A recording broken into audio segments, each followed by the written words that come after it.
Hello friends, welcome back once again in the video lecture series of operating system. Its subject code is 1618305 according to your SBTE syllabus. Today we are going to discuss about third unit and its name is Inter-process communication and synchronization. In this particular chapter, basically we will deal with the deadlocks. So this is my name and my designation.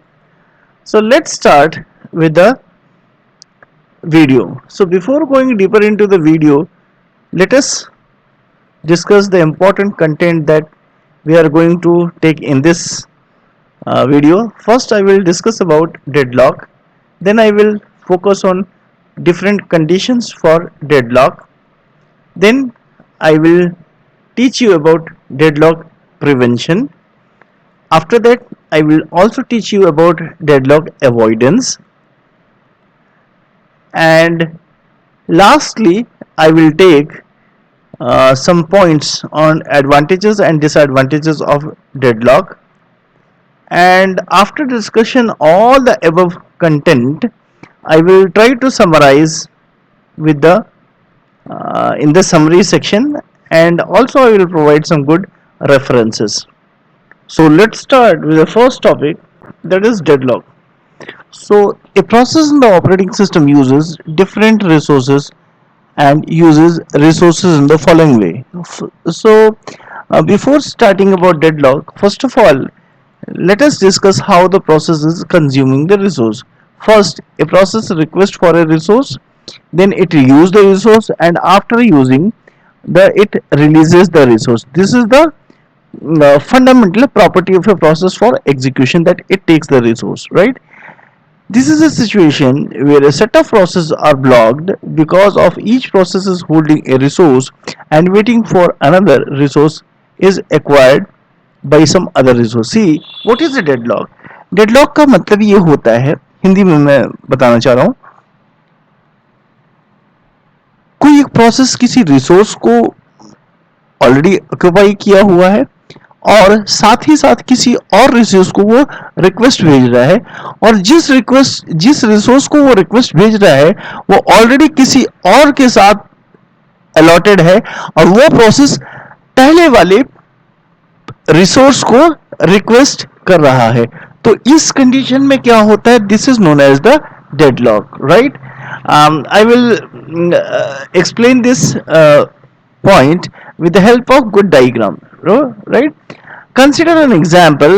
Suppose we are having two trains are coming towards each other on the same track, and there is only one track. None of the train will move once in the front of each other.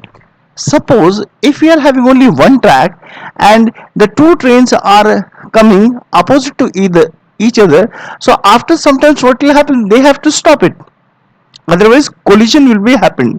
So none of this train will proceed further because there is only one track. So this is known as a deadlock. The situation is known as a deadlock. Similar situation occurs in the operating system only when two or more processes holds the same resources and waiting for the other resources, right? So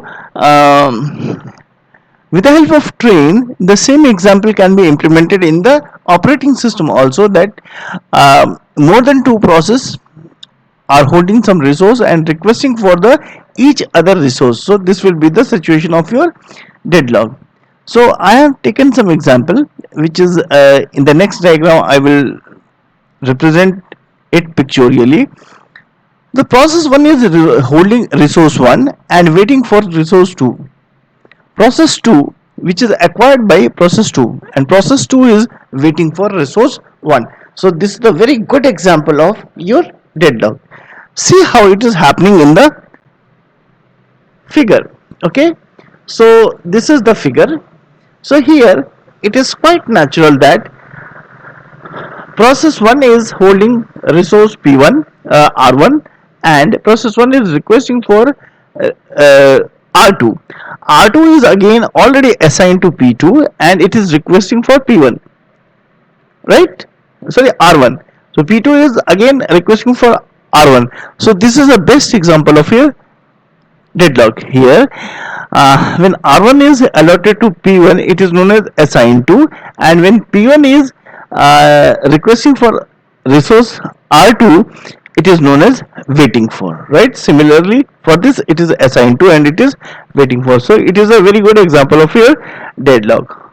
So next, discuss what are the important conditions of your deadlock.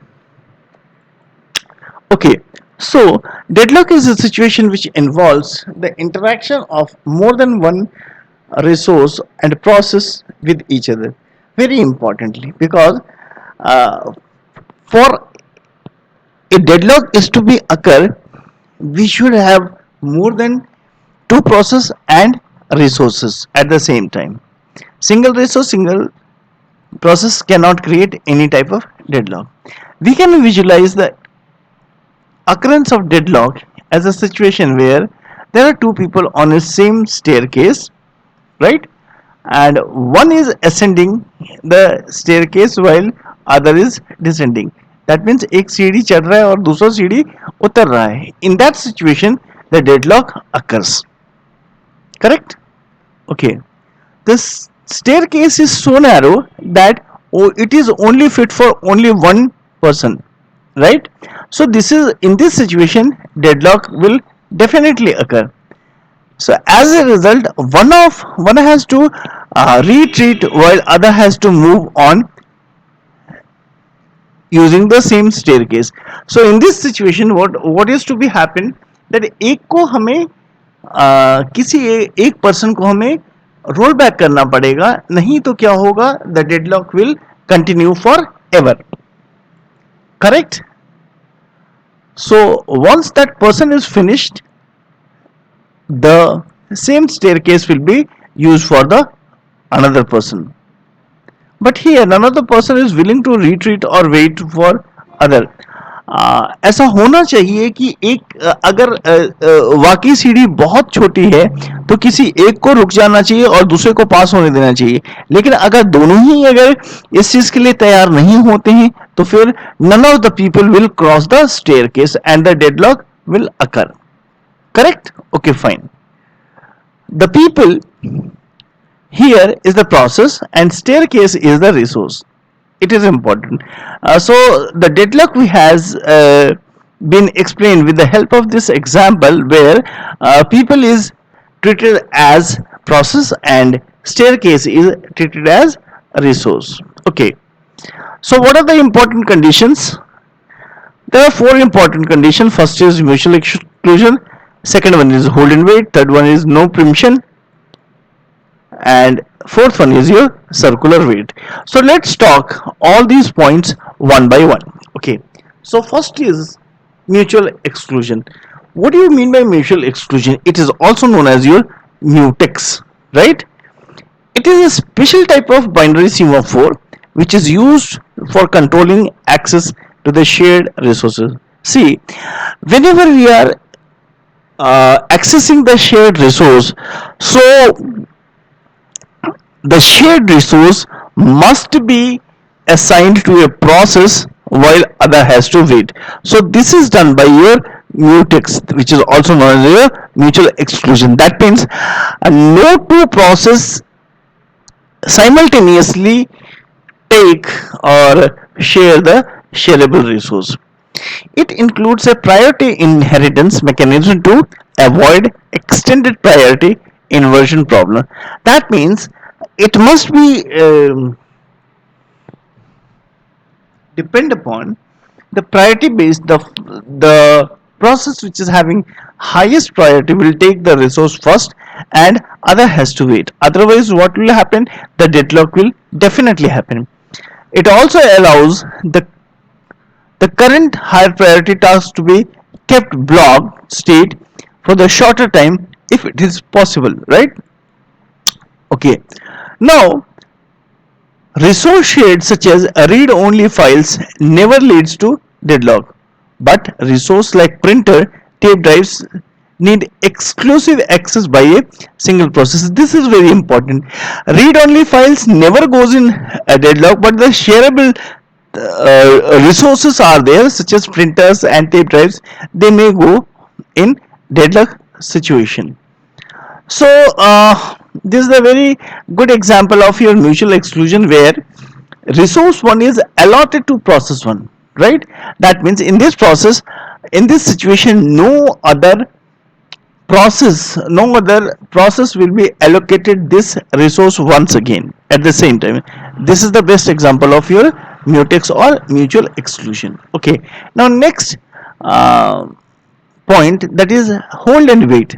So what do you mean by a hold and wait? The process is holding at least one resource and waiting for more than one resources.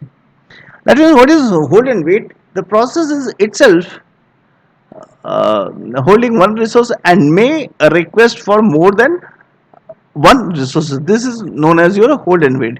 We can see it in this diagram. What is it? See, process 1 is already allocated with resource 1, and for resource 1 process 2 is requesting, which is already equipped with two resources. So this is the best example of your hold and wait, right? So here this is the portion of allocation, this is the portion of request, and this is the situation of your allocation once again, right? Okay, so next one is your no preemption. No preemption means what? That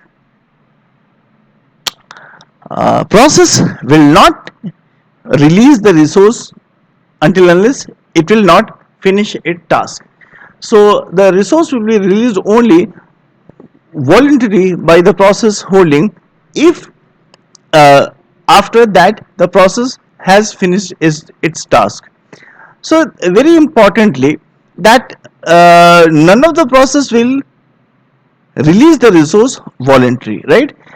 If the process which is holding the same resource requests for the another resource that cannot be immediately allocated to it, in this situation all the resources will be released. What does it mean?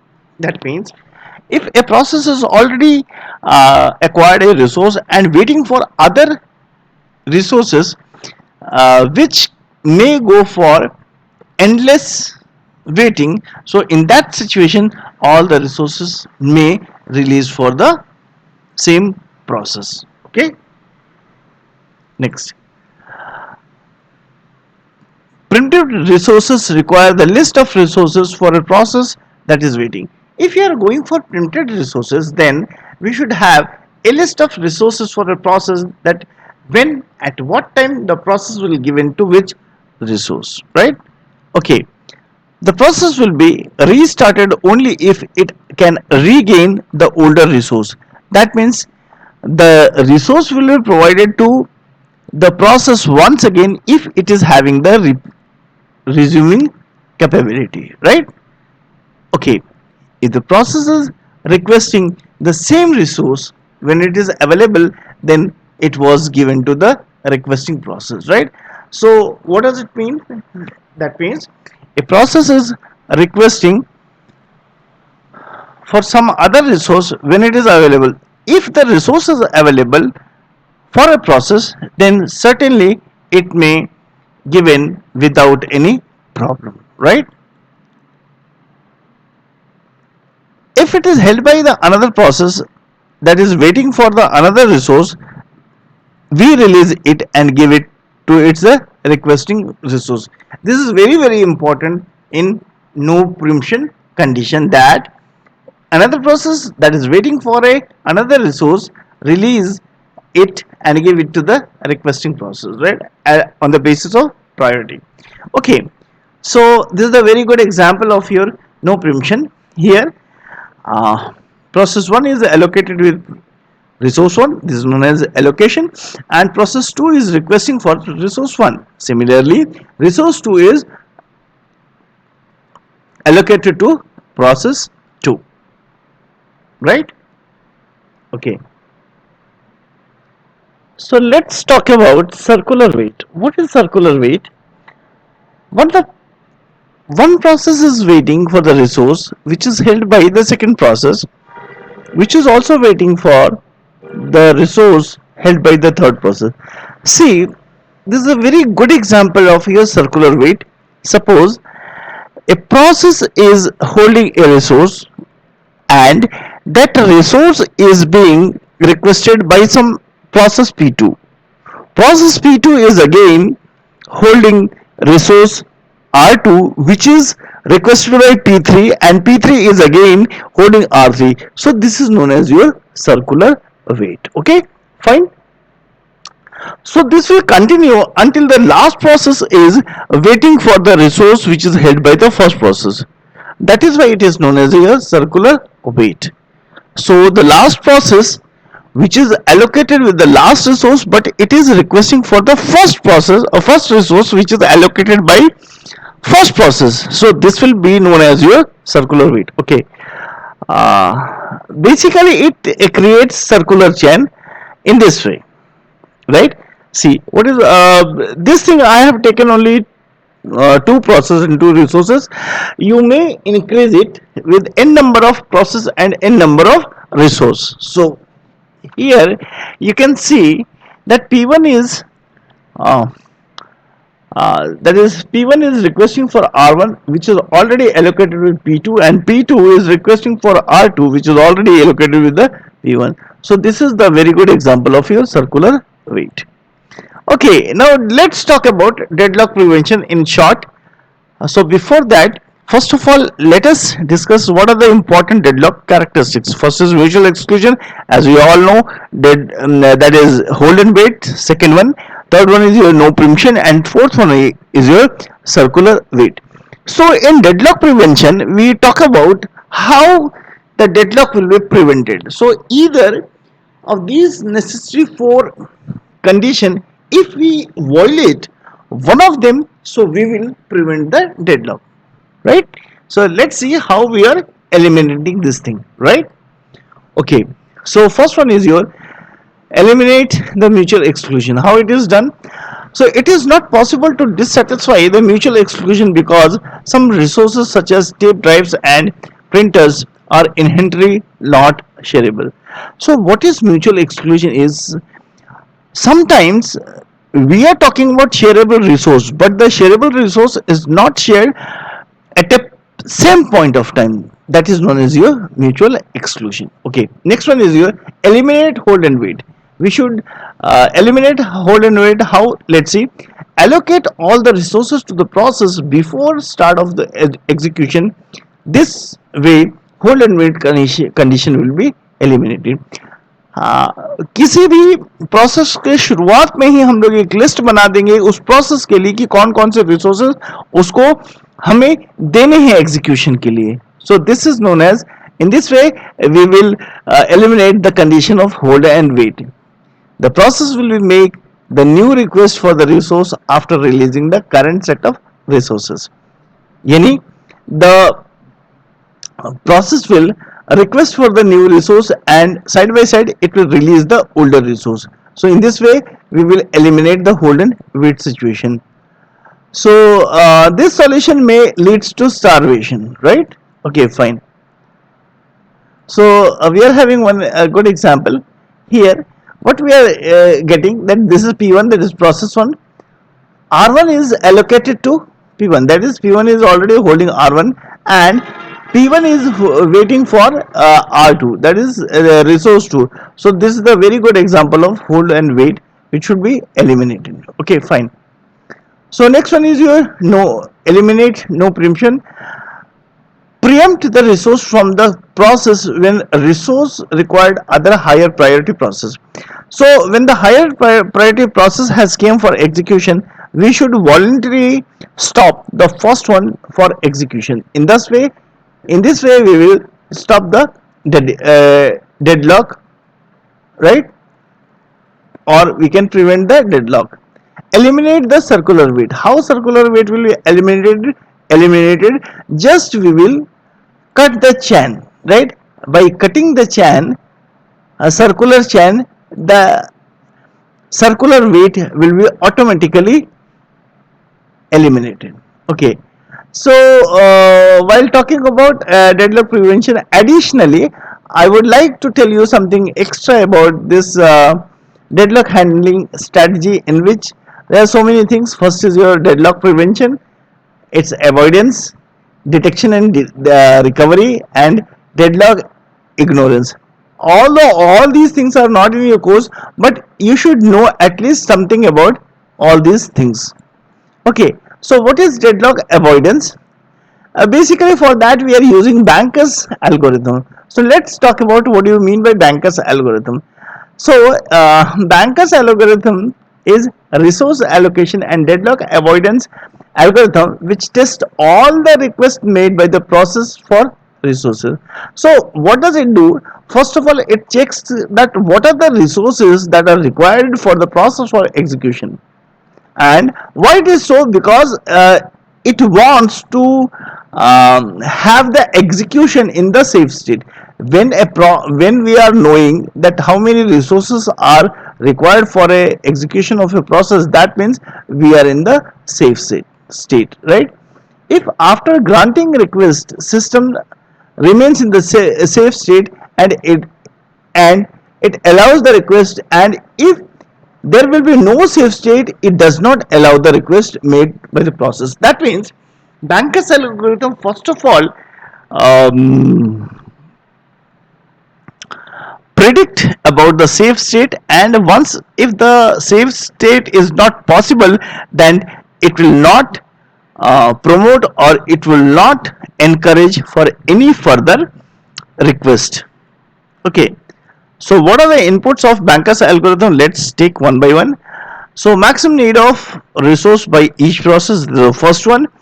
Currently allocated resource by each process. That means in Banker's algorithm, first of all, each process at least should have one resources which is to be allocated. Maximum free available resource in the system. Banker's algorithm also know what are the available resources for the process for execution at that time. So all these things are very very important about Banker's algorithm. The request will only grant under the following conditions. What are the conditions? Let's take one by one.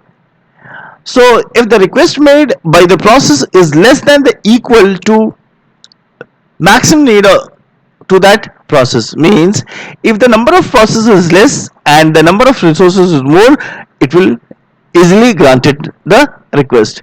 If the request made by the process is less than the freely available resource in the system, so the same thing, if the number of processes is less and the number of resources are more, so easily we can go for the requesting of any resource. Okay, so let's talk about some advantages and disadvantages of deadlock. So the situation works well for the process which performs the single burst of activity. This is really very very important, that we are having some pros and cons in which the situation is well for the process of single burst activity. No permission needed for deadlock. If there is no permission at all, then it may leads to deadlock. Convenient method when applied to the resources whose state is saved and restored very easily. That is really very important. Okay, feasible to enforce via compile time checks. Need to run comp need no runtime computation since problem is solved in the system design. So whenever we have not the deadlock situation, at that time we don't have to go for a runtime computation. Compilation time computation will be enough for analysis all these things. So what are the disadvantages? We are having some cons also. So first is your delay process initiation. The process will initiate with some delay. The process must know future resource need. That should not be there, right? Okay. Preempt more often than necessary. Preemption is not will be encouraged always. Okay, and it disallows the incremental request of resources, and very oftenly we are inherit preemption losses, right? So these are the important disadvantages. So let's talk about summary what we have studied so far. So what is the definition of deadlock? It is a situation that occur in OS when any process enters in the waiting state, and waiting state is so long that it may go for the deadlock.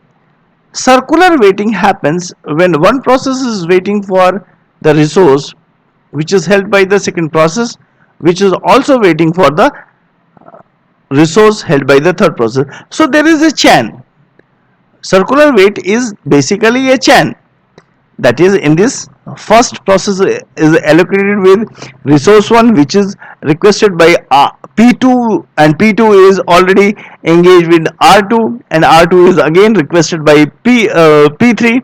P3 is again allocated to R3.